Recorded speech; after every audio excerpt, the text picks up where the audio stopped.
80% des infopreneurs sur internet n'ont jamais rien fait d'autre de leur vie que former des personnes à faire des trucs que eux-mêmes n'ont jamais fait. Et ça c'est dingue, c'est dingue. Ok Alex, alors est-ce que la vente de formation c'est un scam? Non, je pense pas que ce soit un scam. Comme je te l'ai toujours dit, moi, j'en ai jamais fait. Mais j'ai beaucoup de mes contacts qui en font, beaucoup de très bons amis qui en font. Et ce que je peux assurer, c'est que pour, en tout cas, ceux que je connais dans la vraie vie, ce n'est pas un scam. Ils mettent beaucoup de, tu vois, de cœur à l'ouvrage.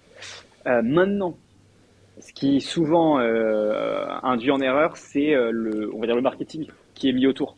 Et les promesses qui sont parfois un peu trop grosses et un peu trop violentes. Et qui, du coup, poussent les gens à dire ouais mais c'est un scam. C'est pas un scam en fait. C'est juste que les promesses étant ultra violentes et ultra on va dire inhabituelles si tu veux, et tu te dis très vite ah ouais non mais c'est un scam machin, le mec j'aurais jamais tu vois 10 000 euros par mois sans sortir de chez moi. Et en fait c'est un peu ça le fond du problème. Et ce qui est le fond du problème aussi à mon avis, c'est que pour toutes les générations d'avant, ça ressemble à un scam qui existait à l'époque, qui était recevez ma formation pour ne plus jamais rien faire. Et ça, en effet, c'était à l'époque, mais je parle d'un truc il y a 10-12 ans, tu vois. C'était en effet des scams, pour certains. Ah je savais pas ça. Du coup il y a 10-12 ans il y a des personnes qui proposaient des ventes de formation pour ne plus jamais rien avoir à faire. Ouais, C'est-à-dire ils se faisaient tellement d'argent que la promesse c'était vous allez pouvoir bronzer sur une plage toute votre vie puisque vous allez gagner de l'argent, c'est ça. exactement. Vous allez Ok. gagner tellement d'argent en un court laps de temps avec, tu vois, du trading ou des trucs comme ça. Les premières, c'était dans le trading. Et en fait, c'était du vrai scam au sens où t'avais une plateforme de trading, t'avais un cours qui allait avec, t'achetais le cours, tu mettais de l'argent sur la plateforme de trading. Et en fait, c'était pas la plateforme de trading, c'était pas une vraie plateforme de trading, t'achetais rien, tu faisais juste des virements sur le compte en banque du mec. Et après, la plateforme, elle disparaissait et ciao, bye. Et Ah, et ça, je savais pas ça pour le coup. Il y a 10-12 mais ans il y ça, avait ça. non, mais c'était peut-être Incroyable. même plus que ça. Moi, Ok. honnêtement, j'étais gamin quand ce truc-là est arrivé. Donc, je pense que c'était plutôt 15 ans, tu vois, 16 ans. Ok. Non, la question forcément c'est une question qui est provocante, hein. Moi j'ai fait beaucoup d'infoproduits, donc je suis très mal placé pour oser dire que c'est un scam. Euh, euh, j'ai réussi à monter assez haut entre guillemets dans l'infoproduit, et en fait ce qui m'a fait arrêter c'est une grosse réalisation, que en fait j'avais l'impression que c'était un énorme Ponzi le truc. Et d'ailleurs c'est pas, je suis pas le premier à le dire, hein, mais j'avais vraiment cette impression que je formais des personnes à former des personnes, à former des personnes, à former des personnes. Et donc en fait, et à chaque fois, c'était la même promesse. Euh, Gagner X grâce à ça. Et donc les personnes qui suivaient ma formation ne faisaient pas ce que je leur conseillais de faire, mais par contre, ils faisaient comme moi. Ils faisaient comme moi, c'est-à-dire qu'ils formaient d'autres personnes à faire ce que moi je fais. Sauf que moi, j'avais déjà bien bossé de base. Avant, en l'occurrence, c'était Business Web 3, j'avais lancé des Web 3, une collection d'NFT, des agences, blablabla là-dedans. Mais lorsque je me suis rendu compte de ça, je me suis dit que mais en fait, je n'arrivais tout simplement plus à me retrouver là-dedans. Et en fait, quand j'ai pris un peu de recul, lorsque j'ai dézoomé sur ça, je me suis rendu compte que c'était presque la majorité des infopreneurs qu'on retrouve sur Internet. Sans rire, hein, je dirais que c'est bien 80% des infopreneurs sur Internet qui en fait n'ont jamais rien fait d'autre de leur vie que former des personnes à faire des trucs que eux-mêmes n'ont jamais fait. Et ça, c'est dingue. Parce qu'en fait, ce qui est très rigolo, c'est que même si ces types arrivent à être bons au marketing pour vendre leurs trucs, ça ne veut pas forcément dire pour autant qu'ils sont bons pour faire ce qu'ils apprennent aux autres. Et ça, c'est vraiment une différence majeure. Et en fait, cette différence majeure, on la retrouve vraiment lorsqu'on regarde les autres business models. On voit bien que vendre du dropshipping ou même vendre de la vente de formation, c'est à des années-lumière de vendre un produit de start-up. C'est ces trucs qui sont totalement différents, tu vois, puisque le produit est totalement différent, la manière dont elles vendent sont totalement différentes, et puis surtout, il n'y a pas de template à copier-coller, à suivre pour nous amener au résultat. Là où dans les formations en ligne, aujourd'hui, tu as 36 milliards de vidéos sur OK, voici comment faire, étape 1, étape 2, étape 3. Bon bah si demain tu veux monter une startup, t'as beaucoup de choses sur internet, mais t'as aucun plan d'action. Parce qu'en fait, chaque produit, chaque cible, chaque besoin qu'on va cibler va être différent. Bah ça c'est sûr. C'est-à-dire que le niveau que tu dois mettre en place, si tu veux, que tu dois atteindre pour réussir à monter une startup au sens large du terme, est 10 fois plus complexe que de vendre une formation. Après, il peut aussi. Le problème, c'est qu'il a donc 10 fois plus de chances de fail. Mais dans le cas où ça se passe vraiment bien, le top formateur mondial, tu vois, va faire, tu vois, s'il fait 10 millions déjà, le mec est un crack international, t'as pas idée. Alors que un fondateur très bon peut valoriser sa boîte à 1 milliard, tu vois. Et il y a des mecs qui, bah, évidemment, enfin, tous les mecs qu'on connaît, qui sont largement au-dessus de ça, tu vois. Donc, le truc, c'est que c'est beaucoup plus dur, mais le payoff est potentiellement beaucoup plus gros, mais avec donc évidemment un taux de fail aussi beaucoup plus gros. Et donc, si tu Bah, veux, tout ça est fondamentalement lié et se répond, en fait. Et donc, si tu veux, moi, je pense, c'est pour ça que là, t'as toute cette, enfin, toute cette voie qu'on est en train de définir de, tu vois, d'infoproduits, mais un peu en mode start-upisé machin, avec du SaaS, tout ça. Et je pense que c'est une bonne voie pour réussir à porter des produits, potentiellement bénéficier de cet effet valorisation et ainsi de suite. Et à l'inverse, quand même tenir sur des méthodes un peu duplicables et donc limiter la grosse difficulté de monter une startup. alors, j'ai pas très bien compris. Est-ce que tu peux Ouais, réexpliquer l'idée? le sujet c'était de dire quand tu montes un SaaS, tu sais, mes versions, on va dire Ouais. infopreneur, eh ben, tu limites tes risques de fail, à mon avis. Tu t'approches plus de l'infopreneuriat, enfin en termes de risque de fail, mais d'un autre côté, si le truc cartonne à mort, eh ben, tu peux quand même avoir l'effet valorisation de la startup, c'est-à-dire valoriser le truc à 50, 100 millions, je sais pas, tu vois. Quand tu dis lancer un SaaS en mode infopreneur, c'est quoi? C'est d'abord créer, c'est d'abord créer l'audience, puis après vendre des formations, et après vendre un SaaS à notre Ouais, audience? Ok, ouais, ouais, ok, exactement. ok. Ouais, Ce ouais, de ouf. schéma-là, ouais, ce schéma-là. Mais en fait, mec, un truc que j'ai remarqué, dis-moi si je me trompe, mais je trouve que j'ai un peu trop fantasmé sur ce schéma-là, et quand on prend un peu de recul, finalement, je n'ai pas trouvé beaucoup de personnes qui ont suivi ce schéma-là avec succès.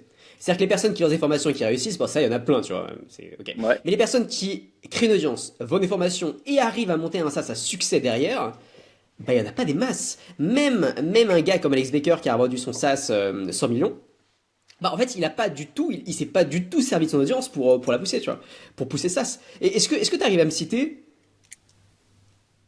allez on va dire 10 personnes dans le monde qui ont fait ça?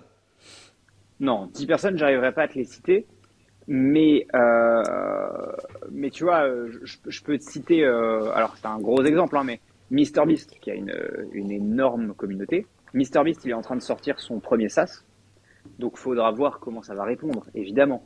Mais je pense qu'il va quand même avoir une vitrine monstrueuse qui va lui donner un coup de, tu vois, un coup de visibilité qui va lui permettre de monétiser très, très, très, très bien son SaaS.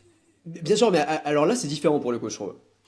Parce que là, on n'est pas dans la logique du formateur qui crée une audience dans une niche spécifique, qui vend des formations dans cette niche spécifique et qui crée un SaaS dans cette niche spécifique. MrBeast, ce qu'il avait de base, c'est des vidéos qui cartonnent, qui étaient mass market. C'est pour ça que derrière, il a fait des produits qui étaient mass market. Mais il n'a Ouais, pas fait son SaaS pour parler à cette audience mass market. Il a fait son SaaS parce qu'il avait réussi à se créer de la crédibilité avec son business principal, qui était les vidéos mass market. Et il s'est dit, ok, bon bah, j'ai une problématique, je suis numéro un, j'ai une problématique, donc toutes les personnes en dessous doivent avoir la même problématique, donc je vais créer cette chose. La logique, elle est un peu différente. Moi, je te parle vraiment de cette logique à la Russell Brunson, qui ouais, finalement, tu sais, c'est une logique qui est logique, tout simplement. Qui est vraiment, on a une audience dans un truc spécifique, on a des formations et on a des SaaS, et très souvent, les formations permettent de pousser le SaaS et compagnie. Il y a lui, il y a Tougan, justement, qui est en train de vachement faire ça. Tu as un peu Sam Evans avec School, même s'il n'a pas énormément poussé School dans son audience. Bah, je dois forcément en oublier plein, hein, c'est clair. Il y a aussi Iman Ganzi, il y a aussi Yomi Denzel. Mais ce que je veux dire, c'est que il y en a pas des masses, quoi. ouais, Donc, est-ce que finalement, ce serait pas une perte de temps de réfléchir comme ça, tu vois? Ma question, c'est est-ce que réfléchir en mode d'abord on va créer, parce que tu sais, il y a une grosse mode, et nous-mêmes, et moi-même, et d'ailleurs, je suis le premier à la défendre, de community first. D'abord on crée la ouais, communauté, et puis après on voit, tu vois. Mais le truc, c'est que on omet, enfin, cette réflexion-là, quand on rentre dans cette réflexion, on part du principe qu'en fait on connaît déjà le futur. On part du principe qu'on connaît déjà le besoin de l'audience, on connaît déjà on part du principe qu'on sait exactement le SaaS qu'on veut créer sur cette audience-là, j'ai l'impression. Mais en fait, il y en a plein qui construisent une audience et qui après en fait se rendent compte qu'ils veulent créer d'autres produits qui n'ont rien à voir avec cette audience. Donc en fait, ils sont obligés de repartir à zéro, tu vois. Ou alors il y a des personnes qui, la question aussi à se poser, c'est si on veut se créer un SaaS sur une audience spécifique, est-ce que ça vaut le coup de passer du temps vraiment à construire la communauté? Ça prend du temps à construire une communauté, créer du contenu, blablabla, au lieu de directement essayer de vendre le produit, prévendre le produit. Est-ce que ce serait pas une perte de temps? Ma réflexion, c'est de dire, ok, est-ce que finalement, pour les personnes qui ont vraiment de l'ambition et qui veulent créer de la tech ou des trucs qui sont réellement ambitieux, est-ce que finalement, ce serait pas une perte de temps gigantesque de passer d'abord via la création de communautés, blabla, et ensuite la vente de formation et ensuite le SaaS? En fait, moi, je pense c'est l'inverse. C'est que je pense qu'on est au début de ça. T'en vois pas beaucoup parce que on est au balbutiement de cette vague-là. Alors, il y en a, hein, et donc il y a des exemples, il y a des signaux faibles, mais je pense que cette vague-là, elle va vachement augmenter dans les 5 à 10 prochaines années. Et contrairement à l'IA qui a explosé du jour au lendemain, ou tu vois, ou les cryptos, où tout le monde s'excite du jour au lendemain, là, tu peux pas faire exploser cette tendance du jour au lendemain. Parce qu'il faut créer du contenu, faut séduire ton audience, faut qu'il y ait plein de mecs qui le fassent en même temps, faut qu'il y ait des mecs qui commencent à dire, OK, ça, j'ai fait ça, ça marche, ça marche, ça marche, ça marche, et ainsi de suite. Et donc, si tu veux, c'est une tendance qui met beaucoup plus de temps. Pour moi, c'est une tendance de fond. C'est une tendance de fond qui est lancée depuis 2015 par des mecs comme Casey Neistat. Je sais pas si tu connais. C'est des Si, mecs bien un sûr. Ouais. peu, voilà, qui sont pas forcément les plus connus aujourd'hui. Mais Gary Vaynerchuk, tu vois, tous ces mecs-là, tous ces Américains qui ont commencé, on va dire, au milieu des années 2010, ces mecs-là sont capables aujourd'hui de lancer n'importe quel projet. Et alors, moi, il y a un truc, mais ça, c'est mon point de vue perso, c'est qu'à mon avis, il faut pas se nicher dans une audience parce que tu as envie de lancer un produit.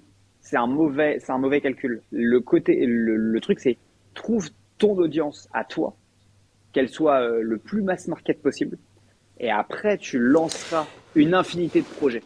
Ouais, C'est ça, je c'est suis d'accord. exactement, enfin, honnêtement, hein, alors avec des méthodes un peu différentes, mais c'est exactement ce que fait Elon Musk. Tu vois. Elon Musk, quand tu vois que il a lancé peut-être 10 boîtes à la limite de l'impossible, hein, honnêtement pour certaines, sur les 10 dernières années ou 15 dernières années, bah, tu te dis, ok, le mec est monstrueux, certes, mais il est monstrueux parce qu'il a réussi à avoir un personal branding de manière générale, tout le monde le connaît, et un branding auprès des invests, des employés, de tous les mecs dont il a besoin dans la chaîne de valeur pour faire son truc. Et ça, ce branding, cette audience au sens large du terme, lui a permis de faire tout ça. Et donc je pense que pour moi, on est au début encore. Je pense que dans 10 ans, on y verra très clair et tu auras plein de créateurs de contenu qui auront des business et plein de business qui auront à leur tête ou dans l'équipe dirigeante, hein, même pas forcément le dirigeant, mais dans l'équipe dirigeante, un créateur de contenu. Et tu vois, c'est plutôt comme ça que moi je vois la niche. Pas aussi euh, lisse et polissé que ce que tu évoques juste avant. Ok, cette vision-là, je suis à 1000% d'accord. Le questionnement que j'avais, c'est les personnes qui ont immédiatement une idée de produit et qui veulent repartir du bas, en gros, qui ont une idée de produit ici, qui veulent réellement tout construire depuis le bas. Mais Ah cette ouais. idée de dire, ok, on va d'abord commencer sur. Sinon, je suis d'accord avec toi, hein. Je veux dire, quelqu'un qui arrive et qui commence par faire des vidéos qui parlent d'immobilier, par exemple, bon, bah peut-être juste ça le passionne, il veut parler d'immobilier tous les jours. Le jour où il a 100 000 abonnés sur YouTube, il peut tout lancer là-dedans, quoi. Et c'est là où ça devient hyper intéressant et c'est là où immédiatement il peut avoir de la data sur, ok, voilà ce que veut mon audience, donc voilà ce que je peux créer.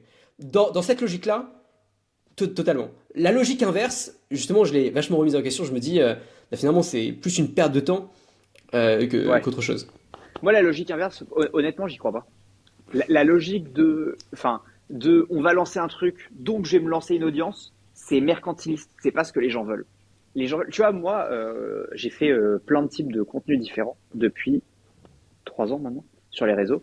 Ça m'a apporté une grosse audience. Alors des fois, il y a mon audience, il y a des gens sur lesquels j'ai fait du contenu, ils aiment pas le nouveau contenu que je fais, donc ça répond pas. Mais à minima, c'est franc, si tu veux. À minima, c'est le développement de moi. Et donc, s'ils sont là, ils sont là. S'ils sont pas là, ils sont pas là. Mais c'est pas le sujet. Je fais pas ça parce que j'ai envie de vendre quelque chose. Je fais ça parce que c'est moi, parce que c'est une extension numérique de qui je suis. Et le jour où je lance un truc, ceux qui veulent et que ça intéresse, ils peuvent suivre. Ceux qui veulent pas et que ça intéresse pas, bah ils suivent pas. Comme tout le monde n'a pas de Tesla, tu vois. Ou tout le monde et d'ailleurs personne n'utilise SpaceX. Pour autant, pour autant, Elon s'en sort très bien sur chacun des trucs, tu vois. Moi, c'est Ouais, vraiment mon analyse je sur pense, je pense la. qu'il y a quand même des sous-sujets, hein. C'est-à-dire que euh, je pense que c'est un peu facile. Aujourd'hui, Elon, il a une audience de malade. Donc forcément, on a l'impression que c'est le meilleur des créateurs des contenus, blablabla, tu vois. Mais je suis pas sûr que c'est son audience qui lui a permis de développer ses projets. Je pense que c'est plus ses projets qui lui ont permis de développer son audience. Et qu'il a lancé PayPal, il s'est fait de l'argent, à mon avis, personne ne le connaissait à cette époque. Ensuite, grâce à ce réseau, à mon avis, il a réussi à vendre ses premières bagnoles. Mais est-ce que c'est grâce à l'audience qu'il avait créée initialement qu'il a réussi à vendre ses premières bagnoles? Je pense pas. Après, il était rigolo, c'était et compagnie, mais ce que je veux dire par là, c'est que il faut quand même faire attention aux audiences qui sont. En fait, avoir une audience mass market, c'est cool à partir du moment où il y a comment dire, une audience mass market se doit quand même d'être nichée. C'est-à-dire nichée par exemple mass market divertissement. Voilà. Par exemple, Ouais. MrBeast, on sait qu'on regarde une vidéo pour être diverti. On sait que c'est mass market, ça parle à tout le monde, c'est pour le divertissement. Mais est-ce qu'une personne qui passe de voici, et je prends ton cas hein, pour le coup, hein. Ouais. Est-ce qu'une personne, toi tu fais des vidéos certaines fois sur voici les hacks pour réussir à l'école, Ouais. est-ce que les personnes que tu chopes ici, puis après que tu vas venir alimenter avec d'autres types de contenus, est-ce que c'est des personnes qui vont répondre d'une manière ou d'une autre si demain tu sors un projet? Bah je pense pas en fait, puisqu'en fait ça manque de focus de ok c'est le mec qui. En fait j'ai l'impression qu'il n'y a pas d'étiquette sur ta tête et donc c'est très difficile pour les personnes qui te suivent de comprendre réellement ce que tu fais, le message que tu passes et la big idea que tu défends. Et donc le jour où tu vas lancer quelque chose, peut-être que ton audience est tellement divisée tellement hétérogène que finalement ça va pas du tout répondre. Alors, c'est possible que t'aies qu'une phase qui réponde, tu vois. Ça c'est possible et c'est normal parce que quelque part, même les mecs qui ont des énormes. Enfin, tu vois, tout à l'heure, je discutais avec des créateurs de contenu qui lancent justement bah, des formations et tout ça. Et en fait, tu te rends compte que la réalité, c'est que tu as 1, 2%, 3% de ton audience qui répond réellement le jour où il faut monétiser. Dans tous les cas, dans tous les cas, l'audience, c'est celle-là, tu vois. Enfin, je connais, à ma connaissance, hein, Sophie, il y a peut-être des contre-exemples qui vont, mais à ma connaissance, je connais aucun mec qui monétise sur 70 ou 80% de son audience. Toi, peut-être que tu arrivais à le faire parce que tu étais ultra, ultra, ultra, ultra niché. Donc peut-être que, tu vois, tu arrivais à avoir des retours qui, en pourcentage, étaient très bons. Enfin, je sais pas, je veux bien que tu développes là-dessus. C'est-à-dire que toi, au moment où tu as lancé tes produits, est-ce que tu as réussi à avoir un taux de conversion extrêmement important, tu vois? Ou est-ce que tu étais comme tous ceux que moi je connais un peu et qui ont touché du mass market à un moment, c'est-à-dire de l'ordre de 2, 3, 4%, quoi. Gros, gros Non, max. non, enfin, c'est jamais. Moi aussi, les taux de conversion à chaque fois, on cible vraiment, on touche vraiment des personnes qui finissent par acheter. C'est toujours une micro partie de l'audience. Ouais, Mais en fait, cette micro partie, elle est possible parce que on a l'étiquette du. Euh, la connaissance qu'on a en commun qui a une agence et qui part dans la formation aujourd'hui, mine de rien, il a quand même toujours été dans un truc make money, une ambiance make money, une ambiance dépassez-vous. Enfin, il faisait beaucoup de vidéos mass market, voilà comment réussir à l'école, etc. Mais j'ai l'impression que ce qui projetait, ne serait-ce que dans le décor qu'il avait initialement, euh, il projetait vachement quelque chose du vas-y, vous allez devenir riche en gros. Enfin, j'ai l'impression que c'était quand même quelque chose qui, même sur sa chaîne YouTube, il y a eu beaucoup de vidéos, je crois qu'il a sorti il y a 1 an et demi, 2 ans, où il commençait à expliquer un peu, il voulait faire un challenge, mon objectif, attends, je vais checker. Je crois qu'il avait sorti une vidéo, ouais, ouais. je Non, veux mais faire... je te confirme. Attends, là, on devient trop précis là. Mais Ouais. non, non, mais je te confirme le truc. Maintenant, le sujet, c'est de dire, ça dépend aussi les projets que t'amènes. Moi, en fait, si tu veux, par exemple, pour te donner un retour d'expérience sur moi, bah, je suis pas stressé du tout par ça parce qu'encore une fois, j'en ai pas besoin. Moi, je suis plutôt dans le cadre où mon projet me permet de faire ce que je veux indépendamment, en fait, si tu veux, du fait que je produise ou pas de contenu. Ça change rien. Et le jour où je vais le tenter, si tu veux, parce que j'ai des idées là, tu vois, de crossover, on va dire, bah, ces idées de crossover, je verrai bien si elles réussissent ou pas, mais en fait, si elles réussissent pas, la réalité, c'est que pareil, ça changera pas ma vie. Et ça, c'est plutôt, si tu veux, entre guillemets, un luxe au sens où j'ai pas besoin d'avoir peur. Enfin, tu vois, c'est pas attaché au fait de ouais, mon business il fonctionne si. En fait, mon business il fonctionne et s'il y a ça, voilà. Donc, je serai aussi un peu un mauvais cas d'étude, tu vois. Mais ce sera intéressant de voir. Et là-dessus, enfin, dans le podcast, on donnera tous les chiffres, tu vois, clairs, nets et précis, parce que moi, je suis hyper transparent. Euh, on pourra donner les chiffres précis de comment ça a répondu, tu vois. Enfin, Ouais, ça, écoute, je suis hyper intéressé par ça, mais enfin, en fait, il y a une différence entre. Je pense qu'il faut vachement faire la différence entre ok, c'est pas mon business principal, ok, c'est un luxe et compagnie, ouais, avec le ok, mais si tu le fais, peut-être qu'il faut quand même avoir cette réflexion de ok, pourquoi est-ce que je le fais? Et si on a cette réflexion de ok, pourquoi est-ce que je le fais? Derrière, c'est ok, est-ce que finalement ce que je fais correspond à ce pourquoi? Si toi ton pourquoi, enfin je sais pas ce que c'est le pourquoi de la création de contenu, à mon avis c'est juste d'être présent avec les personnes, avoir une sorte d'existence sur Internet. Mais finalement un truc que j'ai remarqué c'est qu'avoir une existence sur Internet, mais une existence qui est extrêmement diluée au sens où on sait pas vraiment ce que tu es, au ouais, sens où on n'arrive même pas à se rappeler de ton nom quoi, si on te voit. ouais, Je dis pas que c'est ton cas, mais c'est ce qui arrive à certaines personnes, puisqu'ils font des trucs vraiment très très dilués. Finalement, ça n'a pas ouais. vraiment d'importance, ça n'a pas vraiment d'impact. Donc, quitte à le faire, quitte à faire les choses, quitte à ce que ce soit un luxe, peut-être le faire avec un pourquoi. Alors, attention, je dis pas qu'il faut le monétiser, je dis pas qu'il faut tout ça, mais juste se dire, ok, est-ce que les quelques minutes que je prends tous les jours pour faire une vidéo, que ce soit Ouais, imaginer, tourner, monter, bla, et la poster, est-ce que finalement ça correspond un tout petit peu en pourquoi? Toi, tu es dans l'immobilier. La question c'est ok, est-ce que je pourrais peut-être pas ou entrepreneur, est-ce que finalement ouais, le pourquoi c'est la création de contenu? Bon, bah, j'ai envie que les personnes me connaissent parce que j'entreprends, parce que je monte des belles boîtes, parce que j'accompagne des entrepreneurs, parce que je fais de l'immobilier et compagnie. Si c'est à ton pourquoi, la question qu'il faut te poser c'est ok, est-ce que le contenu que je fais aujourd'hui ça attire ces personnes-là? Et est-ce que, encore plus fort, est-ce que le contenu que je fais enfin transpire, revois ce pourquoi, cette vision que tu veux transmettre aux personnes. Si la réponse est oui, trop cool, t'as pas perdu ton temps. Si la réponse est non, bon bah c'est dommage parce que c'est un luxe, mais que peut-être que enfin, qui ne sert à rien du coup peut-être. ouais, c'est totalement possible. Mais c'est pour ça que moi, si tu veux, après, c'est du test, hein. C'est-à-dire que moi, depuis que je poste du contenu, je considère que tu veux, je suis que en phase de test. C'est-à-dire que, Ok. par principe, je ne sais jamais ce qui marche pas. Je sais jamais. Toi, tu le vois du style, je veux aller là, et donc je publie ça. Mais le truc, c'est que le marché, et c'est vrai sur tous les marchés de la planète, hein, pas que les réseaux, le marché a cette manière de te dire que il s'en fiche un peu de ce que tu veux. Tu vois. Le marché, il veut ce qu'il veut à un instant T.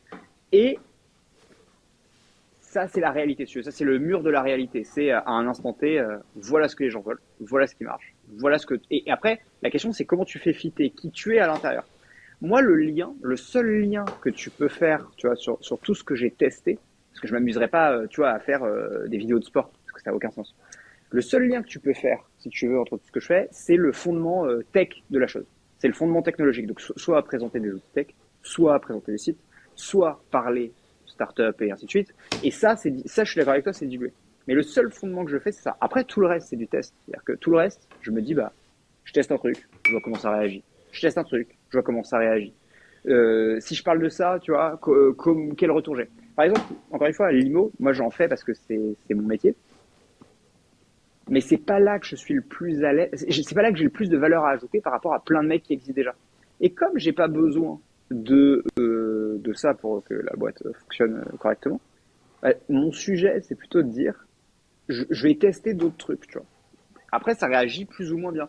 Tu vois, et tu le vois parce que en ce moment je teste pas mal de formats différents. C'est-à-dire que en ce moment, si tu, indépendamment des vidéos qu'on fait ensemble, tu vois, qui voilà, j'ai testé des formats podcast qui vont être publiés bientôt, tu vois. J'ai testé des formats vidéo longues, j'ai testé des formats vidéo courts, j'ai testé des formats plus parler à une audience jeune sur comment se former et comment passer de formation si tu veux, début d'entrepreneuriat. J'ai testé des trucs entrepreneurs. Et donc le contenu, je te parle pas du contenu d'avant, je te parle pas du contenu d'il y a 6 mois ou d'il y a on va dire avant fin 2023. Je te parle vraiment du contenu récent. J'ai testé une dizaine de trucs, tu vois. Et après, je regarde qu'est-ce qui intéresse les gens, qu'est-ce qui intéresse mon audience, qu'est-ce qui fait sens pour moi aussi. Encore une fois, je vais pas aller faire du contenu de sport. Moi, je veux rester dans une niche tech, entrepreneur, enfin outil tech, entrepreneur, tu veux. Et il faut toujours qu'il y ait à minima ce lien-là. Et après, bah ouais, mais c'est sûr que je suis plus dilué qu'un mec qui te dit, tu vois, sur la niche, comme tu dis, make money, ou un mec qui te dit, bah, moi, je t'apprends à gagner du fric. Et voilà. Par contre, le problème du mec qui dit, moi, je t'apprends à gagner du fric, à un moment, t'attends de lui que il t'apprenne à gagner du fric. Moi, j'ai pas cette ambition, si tu veux. Moi, je fais du retour d'expérience. Tu vois, je le fais pas mal sur Thread. C'est-à-dire que sur Thread, je parle un tout petit peu plus d'immobilier sur Thread. Pourquoi? Parce que sur le format écrit, je peux me permettre de dire, bah voilà, aujourd'hui, j'ai rencontré tel mec, il m'a dit ça se passait comme ça. Et je fais des sortes de retours d'expérience qui commencent à pas trop mal marcher. Tu vois, et ça, c'est un truc que j'ai découvert en testant. Parce que si tu vas sur Thread et que tu dis comment, enfin tu vas sur YouTube, comment exploser sur Thread, bon bah tu vas avoir plein de vidéos sur avec des méthodes, tu vois, enfin tu vas en trouver 50. Bah moi mon truc c'est de dire, certes je me dilue en testant des trucs, mais mais ces tests me permettent de temps en temps de tomber sur un truc qui cartonne. Enfin je sais pas si c'est clair ce que je dis, mais tu vois. En fait, c'est très clair, mais selon moi, peut-être que tu confonds le sujet du format. Toi, tu testes beaucoup de formats, mais moi, ce que je veux dire, c'est qu'en fait, il faut avoir une cohérence dans le sujet. Et donc, je pense qu'il faut avoir quelques piliers et Ouais, avoir cette cohérence-là. Mais par contre, tester une infinité de formats au sein de ces ouais, sujets-là. Voilà. En fait, ce que je veux dire, c'est que selon moi, ma vision, peut-être, encore une fois, je me trompe, mais d'après ce que j'ai expérimenté, c'est il faut que les personnes qui te suivent se disent, ok, en fait, il faut leur donner une raison de pourquoi est-ce qu'il faut que je le suive. Je le suive parce que voilà ce qu'il peut m'apporter. Du divertissement, des conseils beauté, conseils pour devenir riche, conseils ouais. IMO, conseils ce que tu veux. Mais en fait, enfin, on a besoin, je vais te donner un nom tout simple. Par exemple, Gary Vee, c'est quoi le Ouais. premier mot qui vient à l'esprit? Moi c'est marketing. Ok. Et si je te dis Oussama Pourtant, Hamar, c'est quoi le premier mot qui vient à l'esprit? t'essayes de faire du buzz là. Ok, je pensais pas à ça. Tu sais, Euh, on peut imaginer, moi euh, c'est storytelling, tu vois. Je me dis, ok, il est bon en storytelling. je sais pas, ouais, moi où ça m'a marre, moi j'ai pas fait mon idée dessus.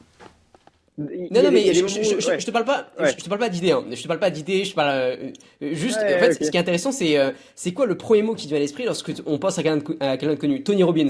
Bah moi, je pense à quelqu'un de charismatique qui fait des discours motivationnels, quoi.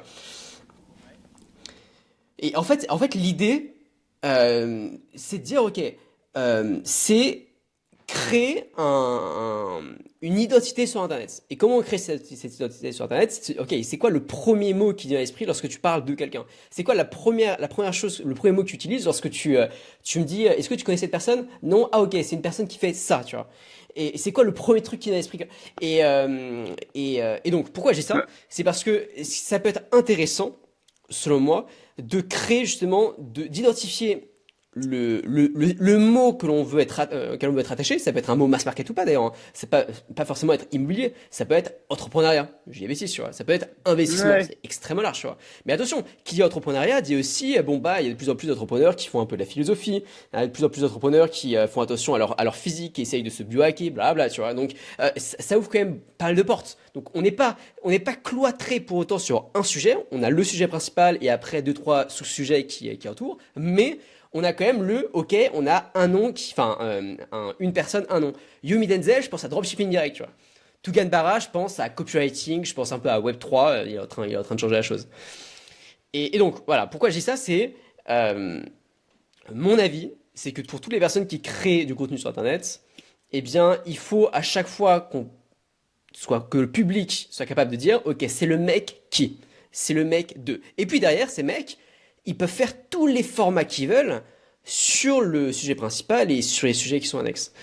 et tu penses que ça résout, parce que là, on est parti de la problématique de départ qui était, quand tu montes une boîte, se créer une audience dans cette boîte en question, tu penses, pour revenir à cette question-là de départ et essayer de boucler la boucle, tu penses que si tu es expert, j'aime pas ce mot-là, mais référent sur un sujet, alors ça t'aide plus à vendre le produit en question.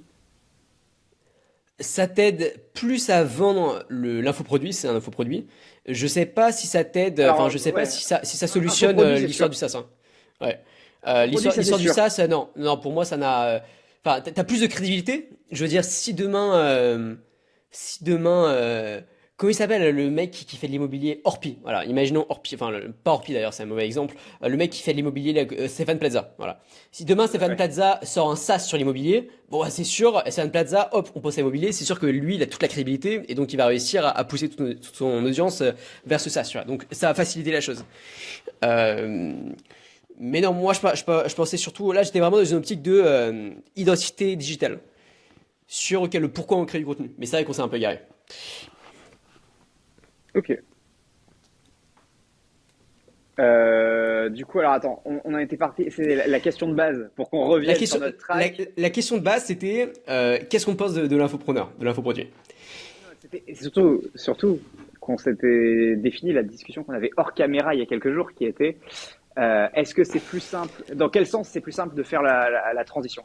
Est-ce que c'est plus facile pour un entrepreneur tradi de devenir infopreneur ou est-ce que c'est plus facile pour un infopreneur de devenir entrepreneur?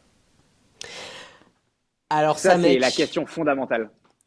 cette question-là, bah, je t'avais déjà donné ma réponse donc tu la connais, mais pour moi il n'y a pas photo. Mais à 1000% c'est beaucoup plus simple pour un entrepreneur de devenir infopreneur que l'inverse.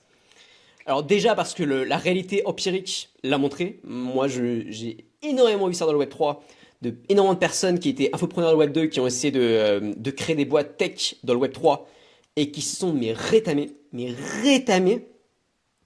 Et en plus, j'ai vu beaucoup d'infopreneurs qui ont essayé de partir dans des SaaS et qui se sont aussi rétamés. Alors pourquoi? Il y a plusieurs raisons à ça selon moi. La première raison, c'est que, euh, enfin, l'une des raisons fondamentales finalement, c'est le produit. C'est que, en fait, sur Internet, en gros, ce qu'on entend, c'est pour devenir riche, il faut apprendre à vendre, il faut apprendre à faire du marketing, blabla. C'est vraiment le truc qui revient tout le temps. Et c'est vrai, je suis d'accord avec ça. Mais en fait, je commence à comprendre de plus en plus que finalement, le vrai secret, c'est d'avoir un produit qui est extraordinaire. Et lorsque tu crées une formation, Hmm. finalement, t'as pas forcément besoin d'avoir un produit qui est extraordinaire, t'as juste besoin d'avoir une promesse qui est extraordinaire. Et ça suffit. Basta, quoi. Je veux dire, après, t'as quelques preuves, tu les fais avec ce que tu veux, bam, c'est fini.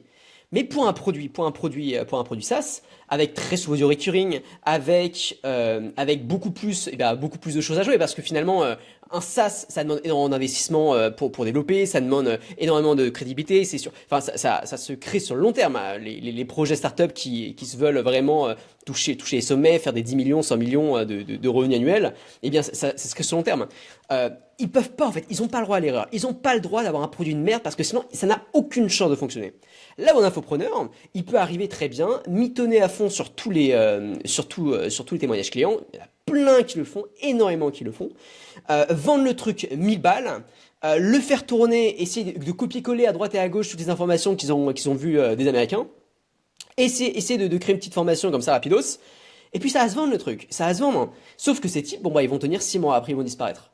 Tout ça parce que justement, ils n'ont pas un produit qui est vraiment parfait, ils n'ont pas vraiment d'expertise dedans. Donc la première chose vraiment, c'est le produit. Et les gens ne se rendent pas compte à quel point, selon moi, c'est difficile de créer un vrai bon produit. Et en fait, on a été un peu trop, selon moi, shooté au produit facile. Le dropshipping, c'est un produit facile. On n'a rien à faire. L'infoproduit, c'est un produit facile. On n'a rien à faire. L'agence, quand on débute, attention, quand on débute, généralement, c'est un produit facile. C'est-à-dire que, ok, la prestation de service, on trouve rapidement des clients, il suffit d'une promesse. Bon, après, on voit très vite qu'il y a un turnover au niveau des agences qui a été énorme, puisqu'il y a très très peu de personnes qui sont réellement compétentes. Mais tout ça, voilà, c'est des produits faciles, et les personnes ont été dorlotées par ça, parce que la plupart des marketeurs sur Internet, bah, l'ont remarqué, ça. Enfin, à mon avis, ils l'ont pas dit comme ça, mais ils se sont dit, ok, c'est quoi le truc le plus simple qu'on peut lancer? Bon, bah, il y a ça, vas-y, let's go, quoi. Il y a juste besoin d'apprendre un peu à vendre, et c'est fini, basta. Mais en fait, non, quoi. C'est des produits faciles, c'est pour ça que ça marche. Ouais, Euh, mec, je reprends le flambeau du truc, mais les gens se rendent pas compte la difficulté de lancer un produit technologique. J'en ai lancé plusieurs. Jamais, je dis bien jamais. Alors il y a peut-être des mecs qui vont me contredire, hein, mais jamais j'ai vu un lancement facile. Jamais, jamais, impossible. t'as toujours un truc. Tu vois, tu te dis, vas-y, tu développes, tu te mets. Alors maintenant, c'est un peu plus rapide avec le no-code et tout, mais quand j'ai commencé, tu en avais pour 6, 8 mois de dev, tu lances ton truc, tu as 100 utilisateurs, et c'est là que le travail commence vraiment, tu vois. Où tu te dis, ok, ça on l'a foiré, ça on l'a foiré, ça on l'a foiré. Souvent on te dit, ok, t'as plutôt une bonne idée, ça va plutôt dans la bonne direction, mais entre ça va plutôt dans la bonne direction et je vais réussir à faire une boîte qui fonctionne, encore plus une boîte qui cartonne, hein, mais déjà une boîte qui fonctionne, mec, t'es encore au loin, loin, loin. T'as encore beaucoup, beaucoup de taf entre le moment où t'as ta boîte qui démarre et ton produit qui est lancé et un vrai produit, un vrai bon produit en fait, un vrai produit consommé par des dizaines, centaines. Alors ça dépend de si tu fais du B2B, du B2C, à combien tu vends ton produit et tout ça, mais globalement, la route est encore méga longue. Et ça, c'est vrai que dans l'infoprenariat, bah, t'as moins le problème. T'as beaucoup moins le problème parce que Ouais. t'as lancé ton truc, t'as monétisé, bon, voilà. Après, tu peux avoir des mecs pas contents qui critiquent ta vidéo ou enfin, qui critiquent ta formation, mais bon, globalement, ça passe, tu vois. Et donc, non, non, mais c'est sûr, c'est certain que c'est beaucoup plus dur de monter une boîte type startup que de monter un infoproduit. Il y a juste un truc un bémol que je voudrais amener, où je pense que les entrepreneurs sont bien meilleurs que beaucoup d'entrepreneurs. C'est sur le côté pragmatique de la chose. Sur le côté pragmatique, en gros, faire de l'argent, c'est rentable, c'est pas rentable, on y va, on coupe, ça marche, on coupe pas, on avance, on réinvestit, tu vois. Le côté pragmatique, parce que quand tu es entrepreneur, tu t'attaches à ton produit. Même si ton produit il fail, tu t'attaches à ton produit. Tu finis par, tu vois, par faire des trucs parce que tu as l'impression que c'est bon pour toi. Et c'est là où je disais tout à l'heure sur le contenu, mais c'est vrai sur les produits. Le marché, il a cette mauvaise habitude de te rappeler que c'est lui qui a toujours raison. Quoi qu'il arrive, c'est le marché qui a raison.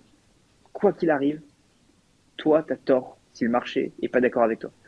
C'est le marché qui dicte les règles du jeu.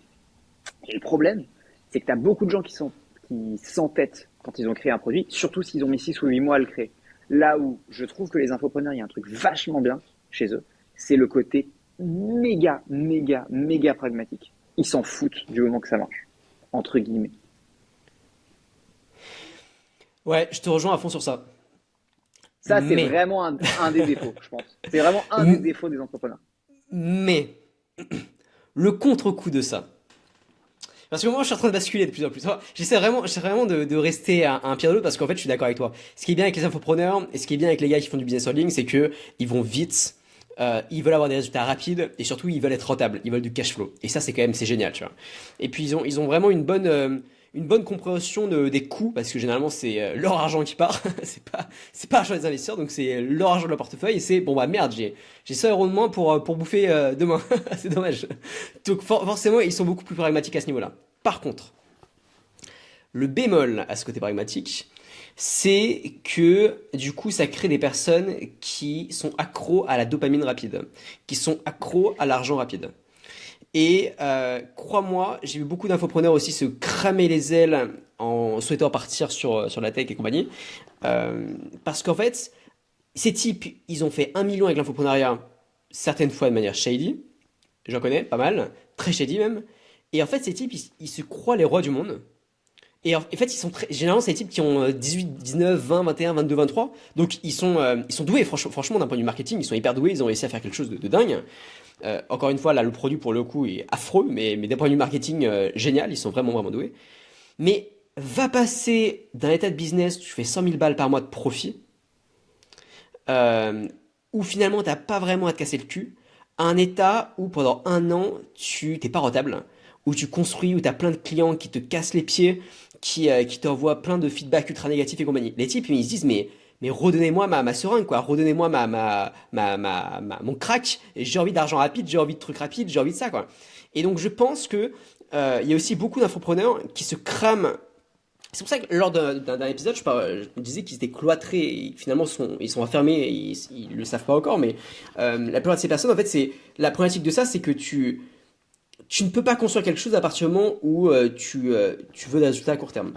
C'est terrible, mais c'est ça, c'est très très compliqué. À partir du moment où tu veux C'est créer des grandes choses, impossible. généralement, voilà. Et ces types, ils sont shootés aux résultats à court terme.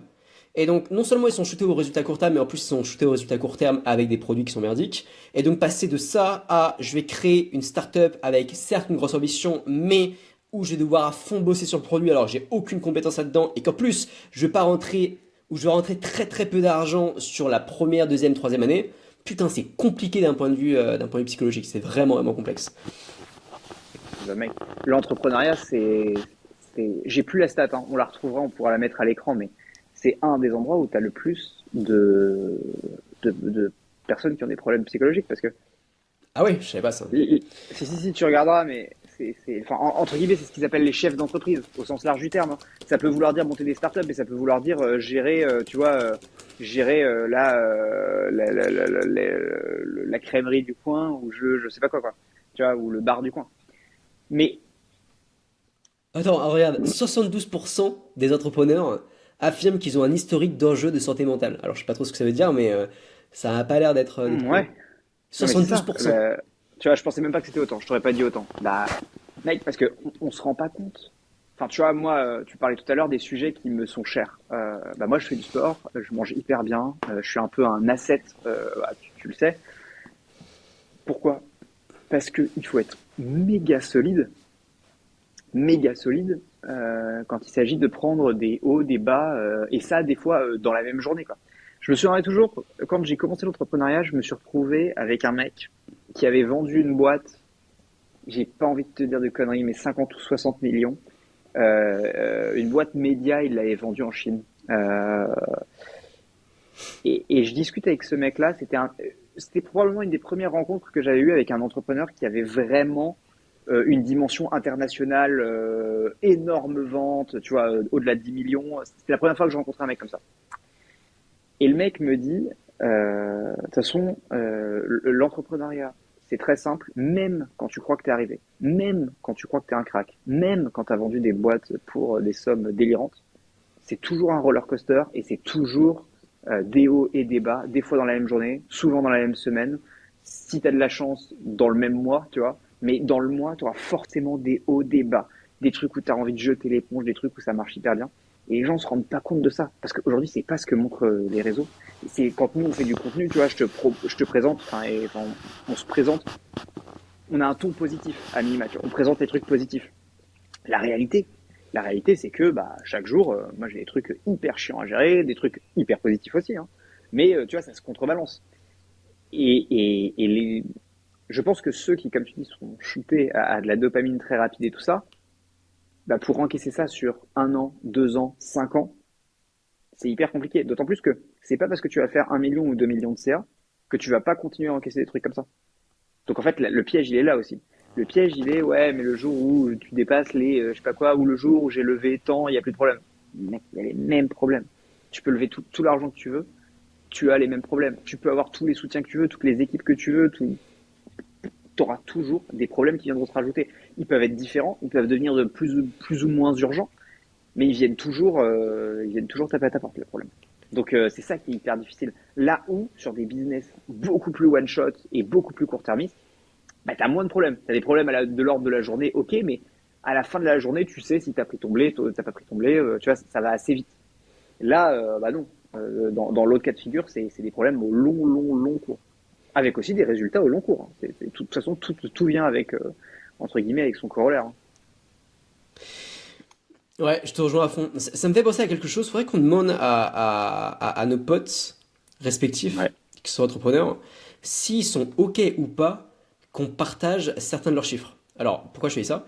C'est parce que je pense que ça peut être hyper intéressant. Je n'entends pas beaucoup de podcasts où il y a vraiment des chiffres concrets, mais moi, quand j'écoute des podcasts américains, j'adore connaître les chiffres des boîtes. À chaque fois, il y a plein de noms de boîtes que je trouve incroyables, que je découvre. Et à chaque fois, Ouais. ils ajoutent des chiffres derrière, et ça me permet bah, je sais pas, de positionner cette boîte sur l'échelle de la réussite, entre guillemets, où je me dis, ok, Ouais. ah ouais, ils font 10 millions, ouais, c'est sympa. Je sais pas, je pense que ça peut rajouter beaucoup de Bah corps écoute, à ce qu'on dit. écoute, ouais, Ouais. je pense que de toute façon, les gens qu'on va inviter, on peut leur demander, les gens De toute façon, c'est qu'on souvent des cite. types qui partagent leurs chiffres sur LinkedIn, hein. Le type auquel je pense, il partage très souvent ses chiffres sur LinkedIn, hein.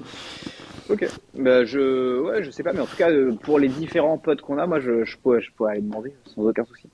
Mais voilà, donc je pense que pour répondre à la grande question de ce podcast du jour, pour peut-être faire une sorte de conclusion, entre guillemets, c'est, je suis d'accord avec toi, le plus simple, c'est quand même de passer de l'entrepreneuriat classique à l'infoprenariat, avec juste pour l'infopreneur, ce gros point positif du pragmatisme.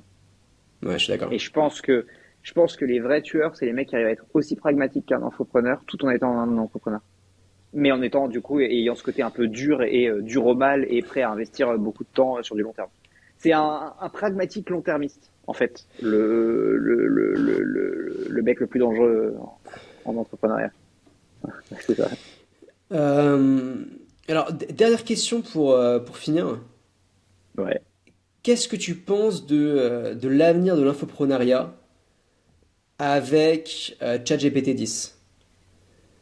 Est-ce que tu penses que les vendeurs de formation, alors c'est pas tout de suite, hein, mais on va dire sur un horizon de temps 5 à 10 ans, est-ce que tu penses que c'est quelque chose qui existe depuis longtemps donc ça va continuer à exister?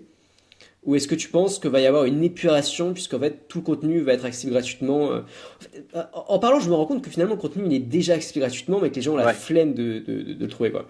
Mais ouais, bah finalement j'ai répondu à ma question. Je me dis que si en fait ce qui est bien avec ChatGPT c'est que c'est centralisé. C'est-à-dire que t'as une question, bam, tu lui demandes. Donc si demain ils sont capables de nous sortir une formation en cliquant sur un bouton, peut-être que le game peut changer. Non, mais en fait, pour moi, de toute façon, ce que va faire ChatGPT et ce que vont faire toutes les technos d'IA, de manière générale, comme tu sais, j'écris une thèse et c'est un peu une des parties de ma thèse, c'est que ça va pousser les meilleurs à prendre une énorme partie du gâteau et malheureusement, ça va venir fracasser tous ceux qui sont pas bons déjà. Ça, à la limite, c'est plutôt cool. Mais ceux qui sont moyennement bons. Ceux, tu vois, qui sortent pas du lot. Et ça, c'est pour moi l'énorme sujet de l'IA. C'est-à-dire que jusque-là, on pensait que ça allait automatiser des tâches, tu vois, on va dire, de trop faciles ou trop automatisables. Et on se rend compte que plus on avance, plus ça vient grignoter les trucs. Par contre, ça te remplacera jamais un peintre du niveau de Van Gogh, si tu veux. C'est pas que ça te le remplacera jamais. Peut-être qu'on atteindra la même chose. Sauf que le top du top, on sera toujours content d'investir sur de l'humain. Parce qu'on veut voir un autre humain faire le truc. On veut voir du contenu d'humain. Mais par contre, là où avant, toutes les chaînes de mecs qui disaient ouais je montre pas mon visage machin nanana, ou alors je fais juste tu vois des reviews de trucs qui existent déjà ailleurs sur internet et je te lis à l'oral machin, tout ça ça va exploser à cause de ChatGPT. Par contre des mecs vraiment créatifs qui te racontent vraiment une histoire et qui sont vraiment eux si tu veux donc vraiment humains, ben, eux ils vont cartonner et je pense que tu vois c'est pour ça qu'on disait le contenu long va de mieux en mieux marcher. Pourquoi ce qu'on essaye de faire là, je l'espère, va de mieux en mieux marcher. Bah parce qu'on apporte une humanité à un truc, là où du contenu tel que moi je le faisais il y a quelques mois encore, en mode tiens les 5 trucs pour faire je sais pas quoi, ça va disparaître parce que ça n'a plus aucune valeur parce que tu peux demander à ChatGPT les 5 sites pour faire ce que tu veux, tu vois. Et Bah en ça, fait, ChatGPT va te le prouver sans avoir besoin de moi. Par contre, du contenu tel qu'on le fait là, toute une réflexion et tout, tu vois, tout un historique basé sur une expérience et tout, bah ça, ChatGPT, il pourra pas ça va être compliqué qu'il te le donne comme ça. Ça va être beaucoup plus complexe. bah en Donc, fait pour mec, répondre à ta question, voilà comment je vois le truc. en fait, je suis même pas sûr parce que tu vois la différence entre toutes les personnes qui font du contenu 5 idées pour, certes ChatGPT il peut le donner, mais les personnes qui regardent ça, c'est pas les personnes qui font des recherches sur Google très souvent. C'est les personnes qui sont sur TikTok et qui donc en fait c'est plus du divertissement plus que de l'éducation. Donc ces types ils vont si aujourd'hui ça marche, si aujourd'hui ça capte l'attention, ça va continuer à capter l'attention demain. Enfin je veux dire bah, forcément il va y avoir une saturation de ce genre de choses, mais la grande idée va rester la même selon moi. Euh, et puis derrière, en fait, en y réfléchissant, je sais pas finalement si les gens médiocres, comme tu dis, enfin les gens médiocres, les personnes aujourd'hui qui proposent des formations médiocres, vont finalement disparaître parce que on est toujours là à chercher le nouveau secret, le nouveau d'eux. Et donc, si demain, t'as l'individu lambda, le gilet jaune, comme dirait une certaine Oh, personne, qui, comme dirait oh, ça, oh, c'est pas moi, hein, mais qui tombe sur une vidéo d'un type qui montre pas son visage, mais qui dit regardez combien j'ai gagné, forcément, ça crée la curiosité. La curiosité est l'un des meilleurs leviers pour vendre. Et donc, forcément, derrière, les types, ils vont tomber sur une page avec une grosse promesse, et ça peut marcher, tu vois. Là, ça peut marcher.